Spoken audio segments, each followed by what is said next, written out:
Good evening प्यारे साथियों, मैं आपका दोस्त दिनेश कुमार। डी के एजुकेशन लर्नर्स पे आप सभी का हार्दिक स्वागत है।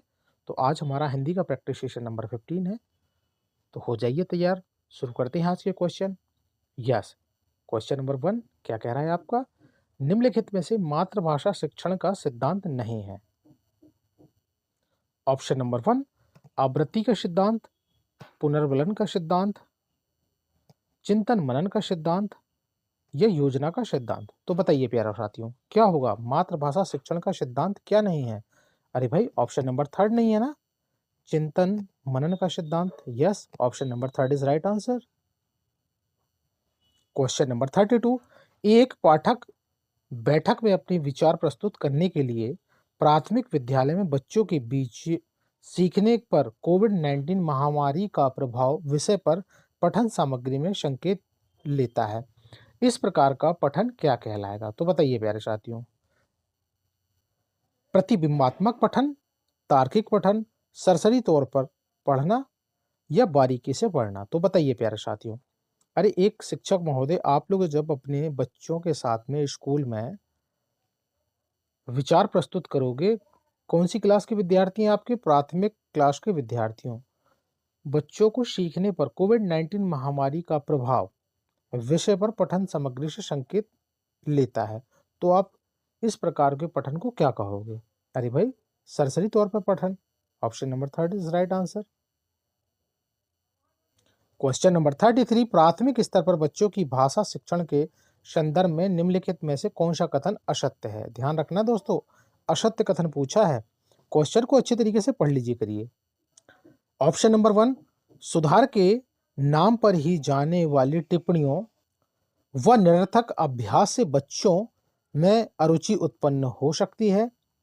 ऑप्शन नंबर 2, बच्चे समृद्ध भाषा परिवेश से सहज और स्वतः रूप से भाषा में परिमार्जन कर लेते हैं। ऑप्शन नंबर 3, बच्चे भाषा की जटिल और समृद्ध संरचनाओं के साथ विद्यालय आते हैं।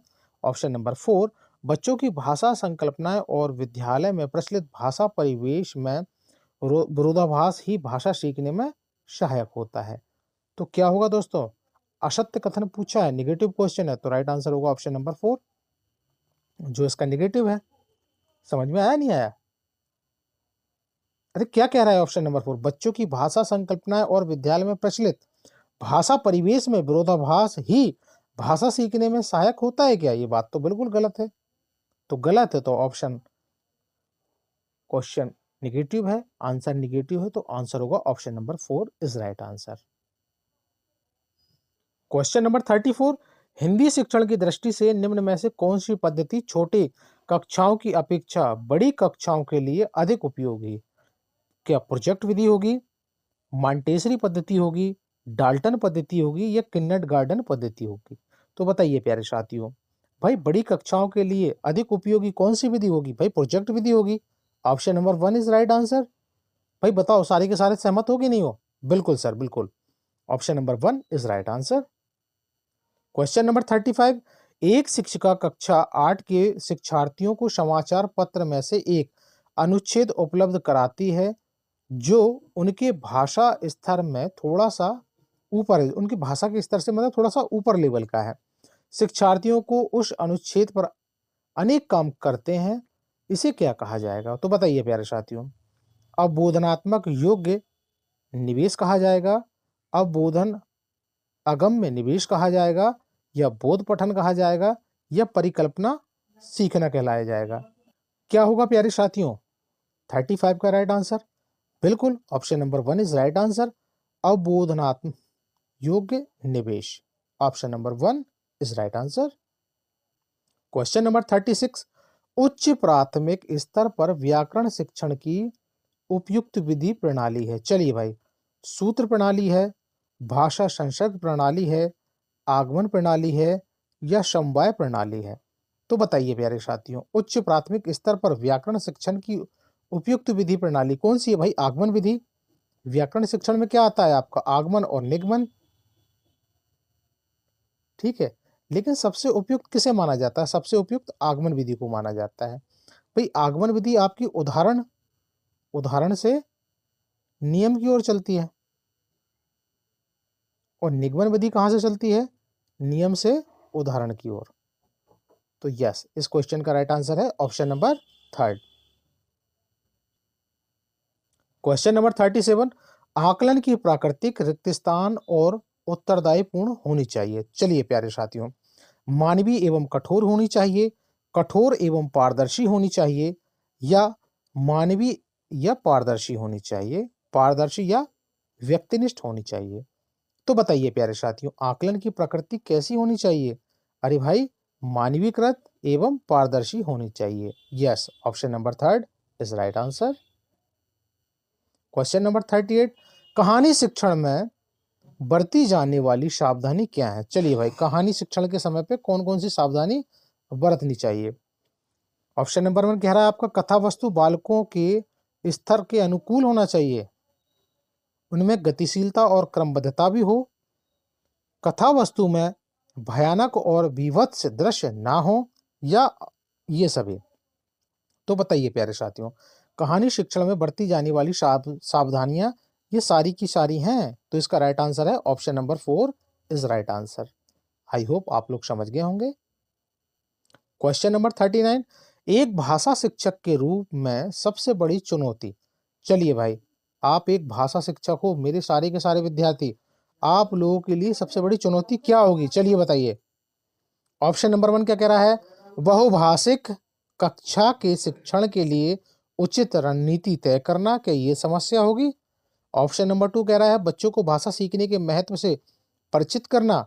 ऑप्शन नंबर 3 कह रहा है बच्चों की भाषा को संचार साधनों के प्रभाव से मुक्त रखना, या भाषा संसाधनों का अभाव। तो बताइए प्यारे साथियों, आप लोगों की भाषा शिक्षक के रूप में सबसे बड़ी चुनौती क्या है? ऑप्शन नंबर 1 होगी ना भाई, बहुभाषिक कक्षा के शिक्षण के लिए उचित रणनीति तय करना। बिल्कुल भाई, आप लोगों के सारे शिक्षकों के लिए ये सबसे बड़ी समस्या होती है। चलिए, option number 1 is right answer. Question number 40, एक शिक्षिका अपने घर से बहुत से खिलौने लाती है तथा अपने शिक्षार्थियों से भी अपने घरों से वस्तुएं लाने के लिए कहती है, तथा वह शिक्षण अधिगम में इसका प्रयोग करती है, तो इसे क्या कहेंगे? चलिए प्यारे साथियों, शिक्षण सहायक सामग्री कहोगे, वास्तविक वस्तुएं कहोगे, या खेल शिक्षा शास्त्र कहोगे, या वस्तु आधारित अधिगम कहोगे? तो बताइए प्यारे साथियों, क्या कहोगे उसे? अरे आप वास्तविक वस्तुएं कहेंगे ना, सादृश्य वस्तुएं जो बिल्कुल दिखाई देती हैं, वास्तविक वस्तुएं। Option number 2 is right answer. Question number 41, कक्षा सेवंत की एक अध्यापिका जब व्याकरणिक विषय वाच्य पढ़ा रही है, तब शिक्षार्थियों को एक कहानी पठन सामग्री पढ़ने के लिए कहती है, जिसमें कर्तृवाच्य से संबंधित अनेक कथन वाक्य आए हैं, और इन्हें कर्मवाच्य में बदलने के लिए अपनी सहायता देती है। वह उन्हें स्वयं के करने के लिए और अनेक उदाहरण देती है। तत्पश्चात वह कर्तृवाच्य को कर्मवाच्य में बदलने के तरीके तथा कैसे किए क्रिया के रूप बदलता है, तथा कर्मवाच्य में बदलते समय कर्ता के साथ द्वारा अथवा के द्वारा आदि लगता है की ओर ध्यान खींचती है। तो इस तकनीक को किस रूप में जाना जाता है? तो बताइए प्यारे साथियों, बहुत प्यारा क्वेश्चन है, बहुत एकदम आपकी पूर्व ज्ञान, अंडरस्टैंडिंग और आपने जो साक्षात पढ़ा लिखा है उसके ऊपर में ये क्वेश्चन बना के दे दिया गया है। तो मेरे प्यारे भावी शिक्षक शिक्षिकाओं, कोई भी इस क्वेश्चन को गलत नहीं करेगा, ठीक है? चलिए ऑप्शन पढ़िए। अध्ययन के साथ साथ अभ्यास करना, भाई सचेतना में वृद्धि करना, वाच्य रूपांतरण करना, परंपरागत व्याकरणिक ज्ञान। तो बताइए प्यारे साथियों, क्या होगा क्वेश्चन नंबर 41 का राइट आंसर? अरे भाई, ऑप्शन नंबर 2 होगा, सचेतना में वृद्धि करना। बिल्कुल, शिक्षिका यही तो करवा रही है आप लोगों से। Okay, option number 2 is right answer. Question number 42, भाषा अधिगम में अंतःक्रिया परिकल्पना का क्या अर्थ है? बहुत प्यारा क्वेश्चन है दोस्तों, आईएमपी क्वेश्चन है, बिल्कुल मोस्ट आईएमपी। अब बताइए क्या होगा? ऑप्शन आपने पढ़ो। भाषा अधिगम में अंतःक्रिया परिकल्पना का क्या अर्थ होगा? द्वितीय अथवा विदेशी भाषा सीखने के लिए विद्यार्थियों की अंतःक्रिया निवेशों को पूर्ण रूप से प्राप्त करने के पश्चात होनी चाहिए। ऑप्शन नंबर 2, संप्रेक्षणात्मक परिवेश भाषा अधिगम के लिए अंतःक्रिया के माध्यम से होनी चाहिए।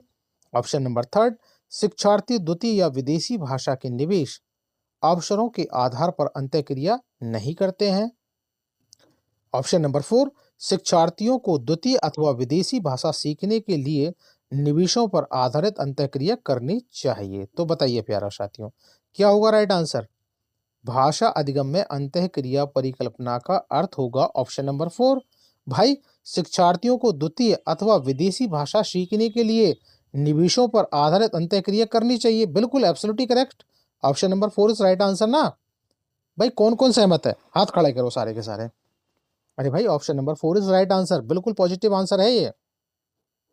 क्वेश्चन नंबर 43, भाषा शिक्षण के दौरान छात्र शुद्धता पूर्वक तभी लिख सकते हैं जब अपनी त्रुटियों का ज्ञान होने पे लिख सकते हैं।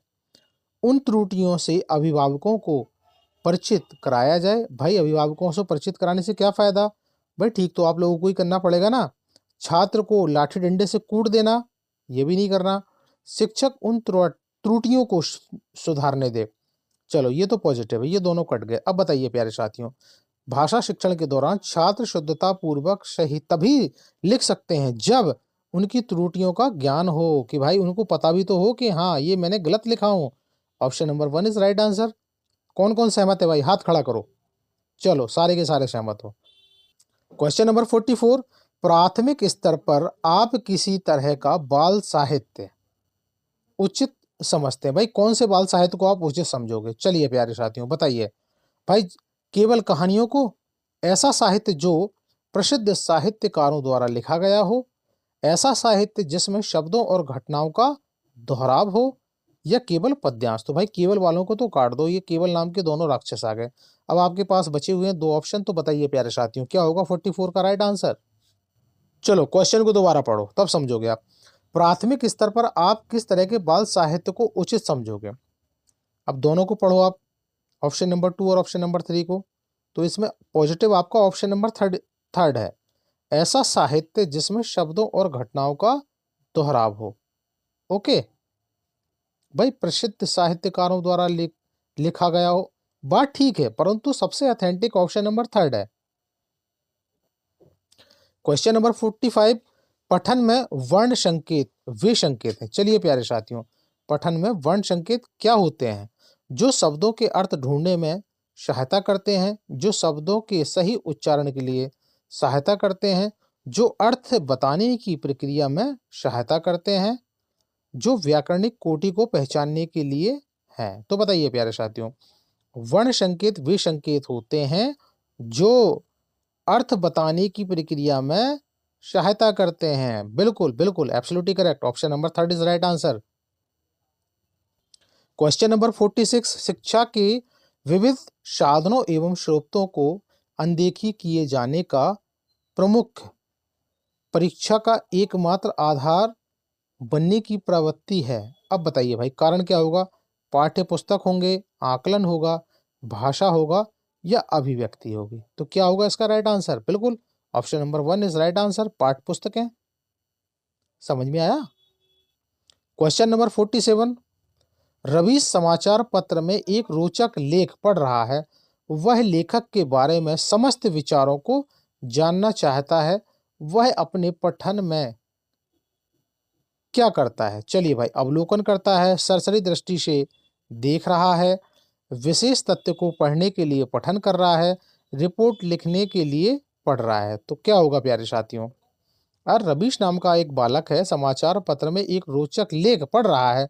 वह लेखक के बारे में समस्त विचारों को जानना चाहता है। जब सारी चीजों को वह जानना चाहता है तो वो किस तरह का पठन कर रहा है?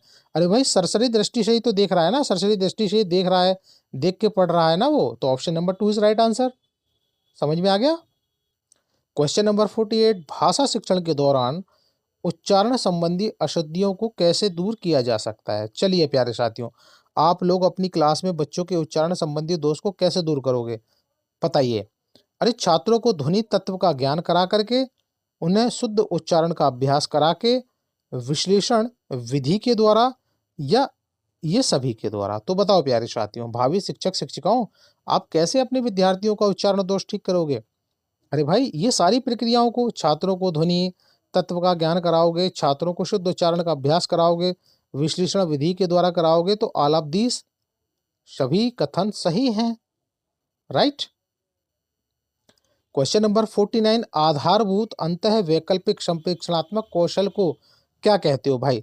उच्च स्तरीय भाषाई कौशल कहोगे, सारांश की भाषा कहोगे, दिन प्रतिदिन के संप्रेषण के लिए प्रयुक्त भाषा कहोगे, या भाषा सीखने से भाषा की निपुणता तक पहुंचने के लिए सीखना, इंटर लैंग्वेज कहोगे? तो बताओ प्यारे साथियों, क्या होगा 49 का राइट आंसर?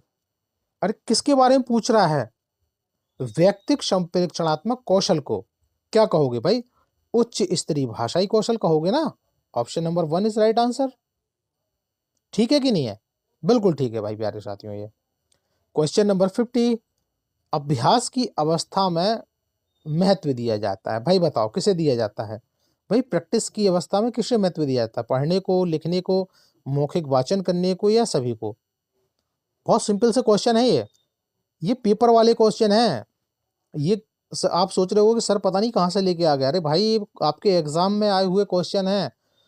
अभ्यास की अवस्था में महत्व तत्व किसे दिया जाता है? अरे भाई, पढ़ने को भी दिया जाता है, लिखने को भी दिया जाता है, और मुंह से बोल बोल के वाचन करने को भी दिया जाता है। तो इस प्रकार इसका राइट आंसर हो गया option number 4 is right answer.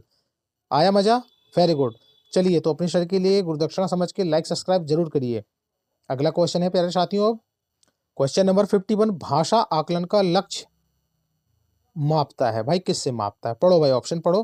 प्रत्येक शिक्षार्थी की अपनी या अपने सहपाठी की तुलना में उपलब्धि को, उनकी समग्र अथवा संकल्पनात्मक उपलब्धि को, शिक्षार्थियों की भाषा उपलब्धि को, शिक्षार्थियों की भाषा की निपुणता को। तो बताओ प्यारे साथियों, क्या होगा 51 का राइट आंसर? भाषा आकलन का लक्ष्य मापा जाता है विद्यार्थियों की भाषा की निपुणता से। Option number 4 is right answer. Question number 52, पहली भाषा की जानकारी बच्चे को दूसरी भाषा के रूप में हिंदी पढ़ने में भाई मदद करेगी, मदद नहीं करेगी, बाधा डालेगी, बहुत तेजी लाएगी? अरे तो भाई स्वाभाविक सी बात है, ऑप्शन नंबर 1 हेल्प ही तो करेगी ना। पहली भाषा दूसरी भाषा को जानने में मदद करती है। Option number 1 is right answer. Question number 53, व्याकरण शिक्षण के क्या उद्देश्य हैं? तो बताओ प्यारे साथियों।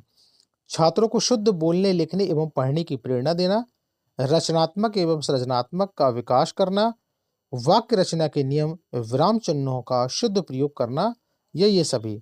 तो भाई ये आंसर तो आप लोगों ने पकड़ लिया होगा, क्यों? व्याकरण शिक्षण में ये सारी चीजें मौजूद होती हैं। तो option number 4 is right answer. Okay, मजा आया ना?